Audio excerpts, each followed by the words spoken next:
sering katakan di teman-teman di sekolah itu, sebenarnya jangan menyepelekan tentang olahraga. Saking istimewanya olahraga ini sampai olahraga itu sudah ada menterinya sendiri, Menteri Pemuda dan Olahraga. Artinya olahraga ini akan membawa nama besar negara kita. Kadang saya kelakarnya sama teman-teman, ada nggak Menteri Matematika? Ada nggak Menteri IPA? Nah, kalau orang olahraga ada Menteri olahraganya. Jadi kita sedikit bicara banyak bekerja lah. Karena hari ini kalau saya lihat di medsos itu terlalu banyak bicara tapi actionnya nol. Argentina versus Meksiko nanti malam. Ya. Kira-kira Bang, Argentina bisa nggak menang? Wajib menang Bang, kalau kalah langsung pulang kampung. Dan saya prediksikan nanti Argentina akan unggul 2-0. 2-0 saya prediksi. Waduh, saya sih takutnya 2-0 untuk Meksiko. Kalau itu kan bola bundar ya. Pony Romain, bicara santai. Karena kebetulan beberapa waktu yang lalu kita memperingati Hari Guru Nasional, saya juga ingin bicara dengan beliau, bukan hanya sebagai seorang guru. Beliau ini guru olahraga, kemudian juga pengurus PSSI juga di salah satu daerah di NTB. Saya bersama dengan Bang Iqbal Tanjung. Ya. Malam Bang. Malam. Terima kasih banyak Bang udah mau mampir di Siap. podcast Bicara Santai. Sama-sama. Ini abang saya langsung nih teman-teman ya. Jadi mumpung datang ke Lombok ya, harus kita serap lah ilmunya kira-kira begitu, pengalamannya. Sekarang Bang di Igornas Bang ya, Ikatan Guru Olahraga Nasional. Kemudian pengurus PSSI juga. Iya, Askot PSSI Kota Bima. Nah, ini menarik nih, kebetulan ya sekarang lagi momen Piala Dunia Bang. Iya. Ini yang mau kita bicarakan di podcast kali ini Bang. Siap. Siap Bang? Siap. Saya tahu betul ya, Bang Iqbal Tanjung ini ya, Bang Iqbal lah ya, saya sering manggilnya. Bang Iqbal ini seorang penggemar dari klub Barcelona, iya gitu ya. Ya, kemudian kalau negaranya itu Argentina. Nah, Argentina kemarin baru kalah Bang dari Arab Saudi, kira-kira gimana tuh? Tapi kalah itu masih banyak peluang, insya Allah. Insya Allah ya. Kita optimis. Malam ini nih tanding lagi nih Bang. Malam ini sekitar jam 3 melawan Meksiko ya. Lawan Meksiko, siap begadang Bang? Siap begadang. Sudah walaupun siap. besok event? Iya, walaupun besok event, jam 3 sudah pasang alarm itu. Siap. Pasang alarm itu. Ini orang Argentina nih teman-teman. Tapi sebelum kita bicara bola Bang, saya mau orek-orek lah gimana pengalaman Abang. Siap. Ya, di dunia olahraga lah kira-kira begitu. Kebetulan Bang Iqbal ini adalah seorang guru olahraga. Kemudian banyak masuk di kegiatan-kegiatan yang berkaitan dengan pengabdian ya untuk pengembangan olahraga di Kota Bima. Sekarang Bang kesibukan apa Bang?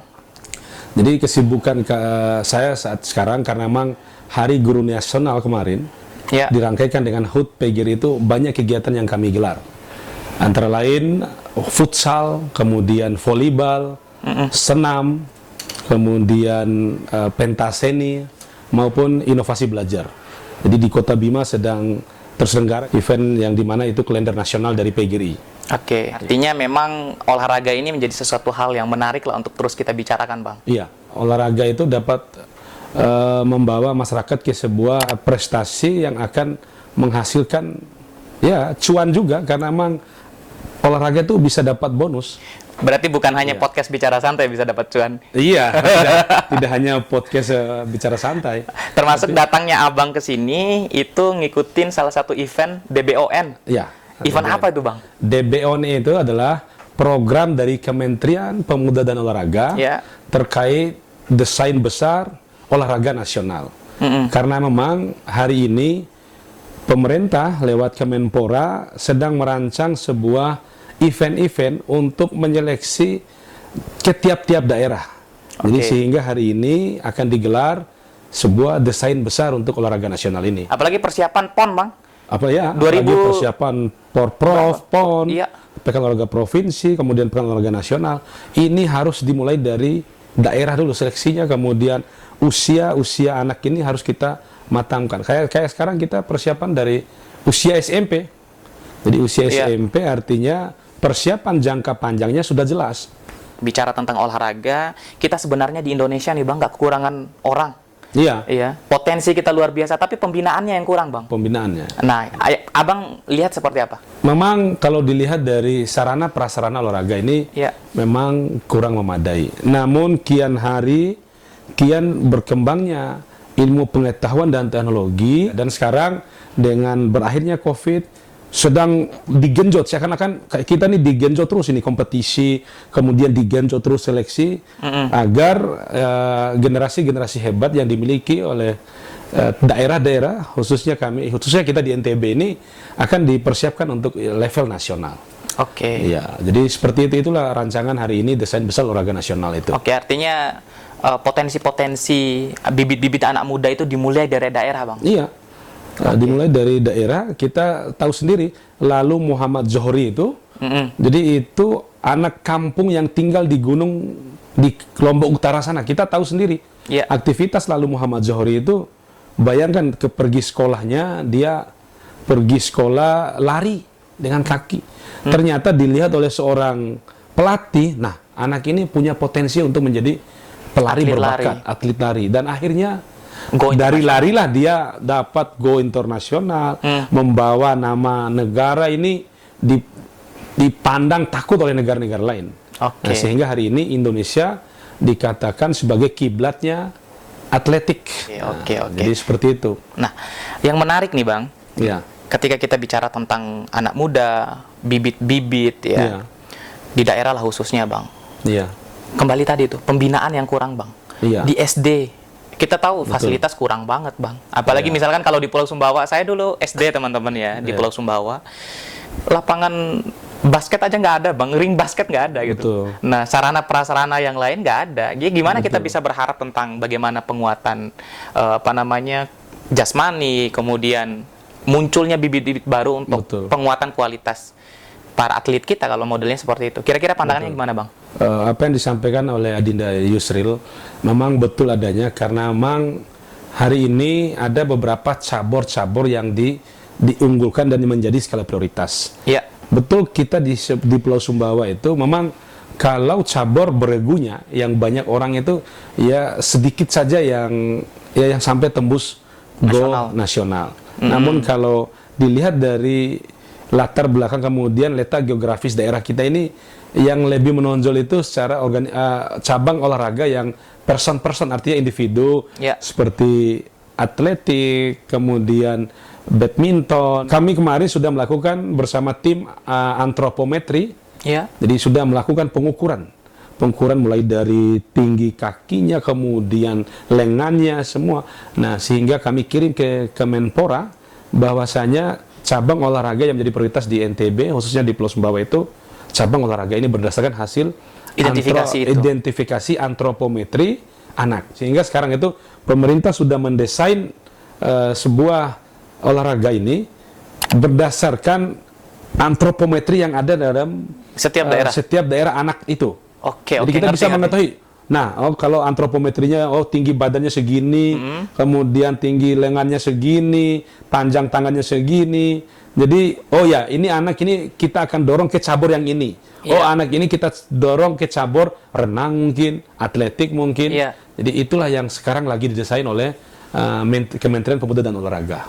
Artinya ada proporsionalitas ya. Ada. NTB ini menjadi leading sektor cabur atletik unggulan. Saya ngambil contoh hari ini, bahwasanya kejuaraan Kemenpora ini yang lebih banyak yang dibawa oleh tim ini adalah dari atletik. Ada 3 cabur yang kita bawa hari ini, adalah 1 taekwondo, kedua bulu tangkis, dan yang ketiga atletik. Dari 3 cabur ini yang bawa banyak atlet itu adalah dari atletik. Iya, kontingennya banyaknya atletik. Dari atletik. Kira-kira dasarnya apa? Karena memang dasar yang menjadi skala prioritasnya di NTB adalah atletik. Iya. Dan itu harus dimulai dari sekolah-sekolah, Bang. Harus dimulai dari sekolah-sekolah. Sekolah-sekolah dari SD, SMP. Iya. Apalagi kalau Bang Iqbal ini kan adalah seorang pengajar. Iya. Di SD, Bang, sekarang Bang ya? Ngajar di ya? SD. Tapi bisa jadi ketua Igornas Kota Bima, Bang. Kira-kira gimana itu? Kenapa nggak orang yang di SMP atau SMA gitu, Bang? Karena Igornas itu tidak melihat dari tingkat latar belakang pendidikannya. Artinya tingkatan satuan pendidikannya. Yang pasti untuk menjadi seorang leader, pemimpin, itu dilihat dari pengalaman organisasinya, kemudian mau bekerjanya, ada waktu untuk organisasinya. Karena memang organisasi ini tidak digaji. Jadi kepedulian kita ini yang ingin membesarkan organisasi. Dan alhamdulillah Igornas ini adalah organisasi yang baru setahun lebih berkiprah di NTB, di Indonesia, ya. karena memang atas gagasan dari Kemenpora yang bertujuan untuk mencari dan menseleksi bibit-bibit yang ada di SD, SMP, dan SMA. Kalau saya sih teman-teman semua ya nggak ragu kalau sama Bang Iqbal. Beliau dulu aktivis waktu zaman mahasiswa ya. mahasiswa. Jadi podcast ini Bang memang ruang untuk aktivis bicara. Betul. Dulu ada Harus itu. saya selalu wawancara aktivis masuk politik ya. Aktivis jadi dosen. Ya. Aktivis jadi pengusaha. Betul. Nah, yang belumnya aktivis jadi guru. Iya. Gitu. Jadi semua segmen ini semua masuk nih. Iya, Nah, iya, sekarang iya. kita hadirkan ya aktivis Iya, sekarang betul. memulai ya pengabdiannya, melanjutkan pengabdiannya Betul, ya. di ruang yang paling bawah yakni SD ya, bagaimana menguatkan potensi yang ada di Nusa Tenggara Barat. Sebelum kita lanjut, Bang, Siap. di sebelah kita ada salah satu produk. Ya. Ini roti gembong Mandalika, Bang. Roti gembong Mandalika. Ini oleh-oleh khas Lombok. Tempatnya di mana nih? Nah, kalau outletnya banyak Outletnya? nanti Oh, teman-teman semua. Outletnya saya cantumin di deskripsi video ini. Ini recommended banget, Bang. Kalau Abang balik Bima atau teman-teman di kegiatannya selesai, ini bisa. Kalau udah coba sekali, Bang, ketagihannya seumur hidup. Ya boleh dong dicobain. Boleh, Bang. Boleh. Ayo, Bang, kita coba, Bang. Ayo. Ayo, Bang, sila, Bang. Ini rasa apa ini? Ini rasa tiramisu. Tiramisu ya? Bisa dicoba dulu, Bang. Oke.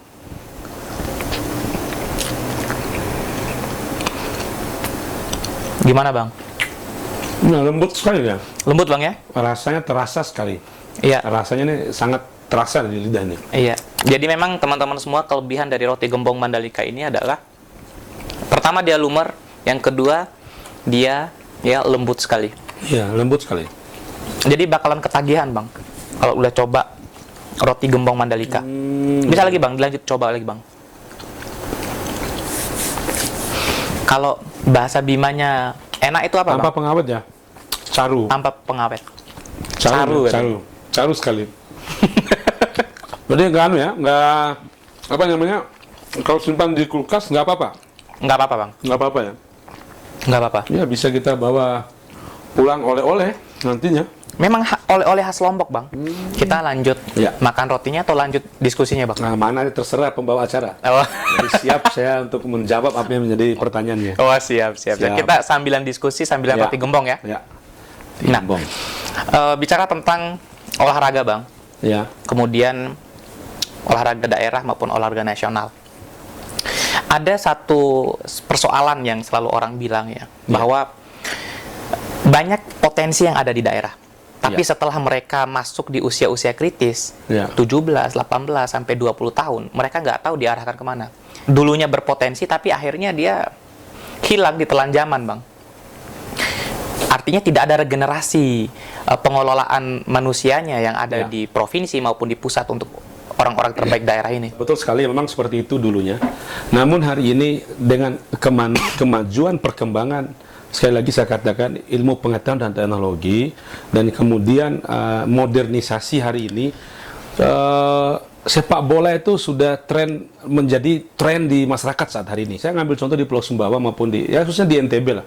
Di NTB sekarang sudah banyak SSB, sekolah sepak bola yang dikader mulai dari usia dini SD, bahkan PAUD, anak-anak PAUD, SD, PAUD. Betul apa yang disampaikan tadi, emang apa sih obsesi ke depannya untuk sepak bola? Iya. Nah, sekarang dengan adanya wadah ini, mereka akan menjadi, sampai anak saya itu, anak saya itu pecinta bola dua. Saya tanya, apa cita-cita kamu? Saya ingin menjadi pemain bola. Nggak ada gajinya. Ada, gajinya banyak nanti kalau sudah jadi berhasil pemain sepak bola hebat. Iya, Jadi iya. anak saya yang SD itu, dia punya cita-cita menjadi seorang pemain bola. Oke. Nah, bayangkan itu artinya sekarang pemahaman anak-anak tentang sepak bola ini sudah mulai, karena memang perkembangan zaman itu kan, yang memang era dulu ya seperti itu adanya. Kadang saya kasihan ada pemain-pemain Persebi, senior-senior saya pemain-pemain Persebi itu hebat. Sampai hari ini ya Nggak sejahtera nggak gitu kan? sejahtera, Iya. sampai hari ini masih tenaga honorer, Iya. sampai hari ini nggak ada pekerjaan yang tetap. Jadi inilah yang menjadi fenomena yang membuat bahwasanya terjadi paradigma bahwasanya, ngapain kita fokus di bola, kita sudah nyumbang emas, Iya. namun kontribusi dari daerah itu nggak ada. Jadi inilah yang tertanam dulu, tapi sekarang alhamdulillah.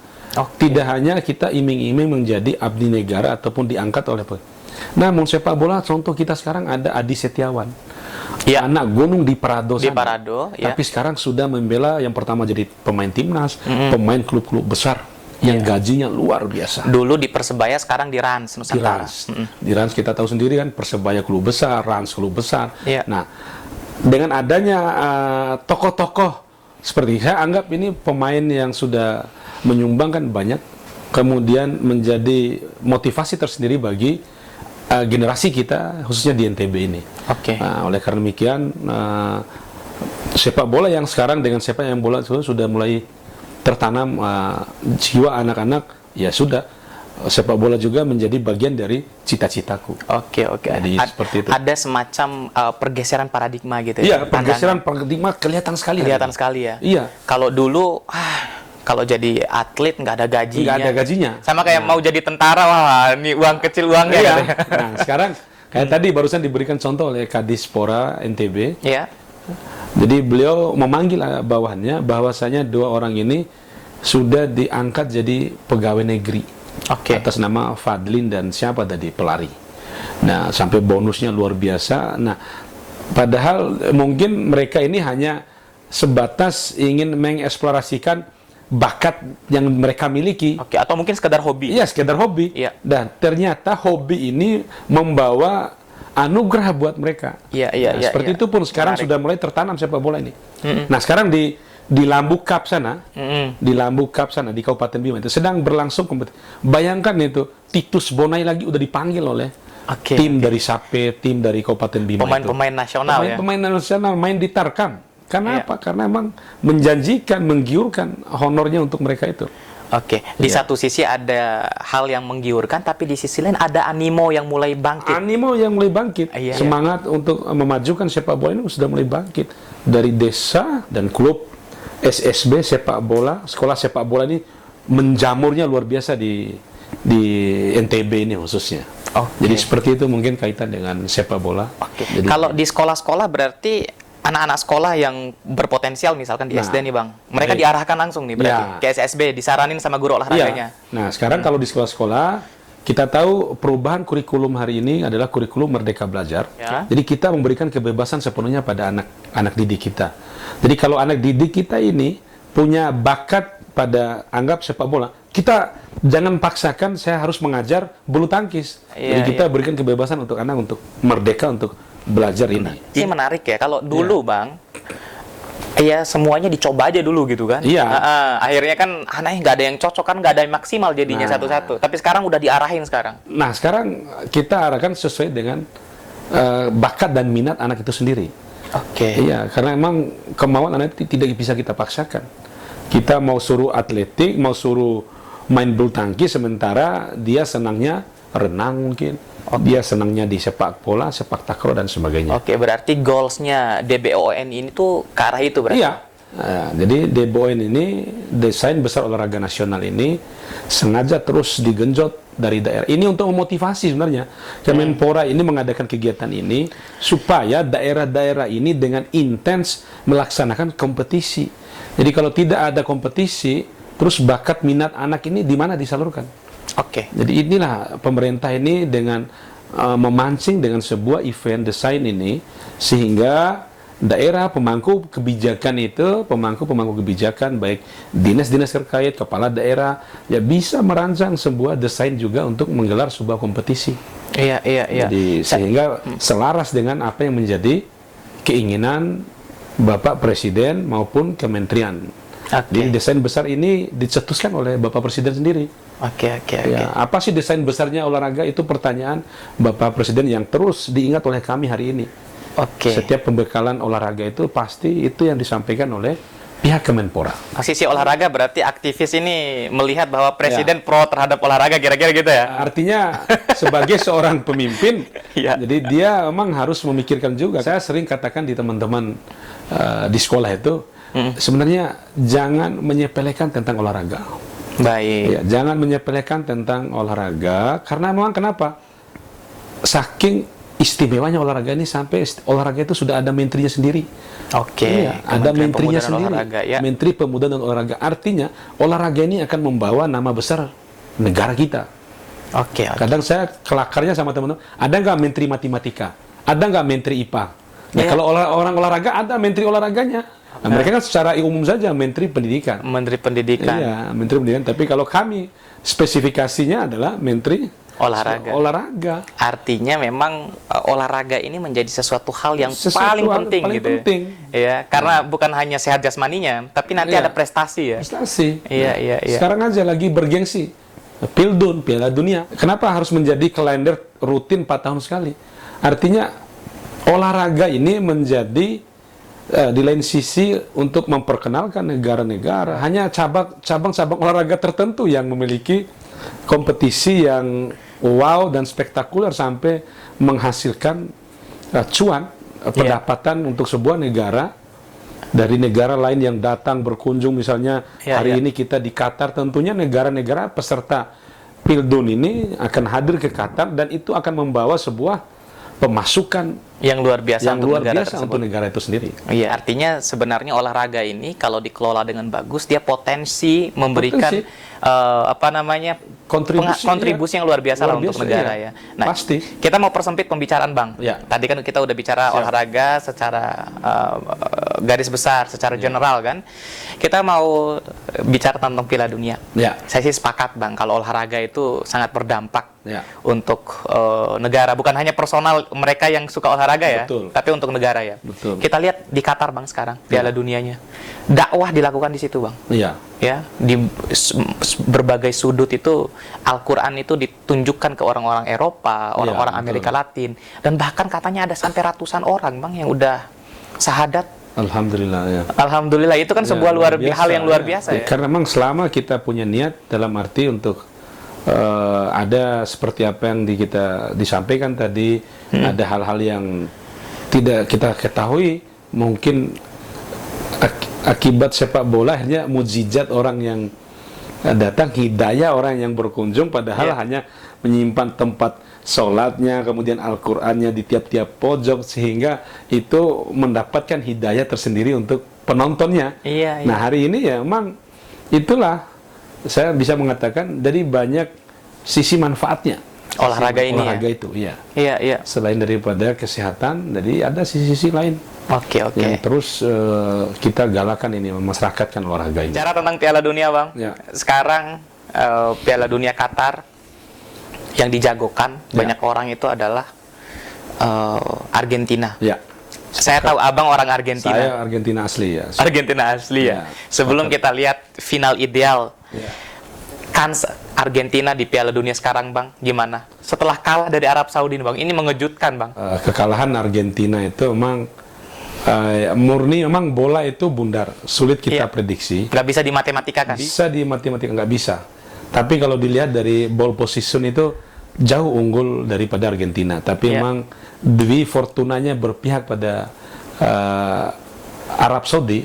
Padahal kalau dilihat, tapi diakumulasi offside itu udah berapa kali dijebol? 3 kali, Bang. 3 kali. Sampai banyak yang tulis di media sosial, apakah Argentina ini nggak belajar offside, tentang belajar offside? Nah, tapi saya ketawa saja. Ya namanya bola itu bundar, sulit untuk diprediksi. Tapi yang tentunya strategi bermainnya, pengalaman tandingnya, strategi bermainnya itu memang Argentina itu, ya kita tahu sendiri siapa sih yang nggak kenal tokoh-tokoh bola yang lahir dari Argentina itu kan? Kalau Portugal versus Argentina ini.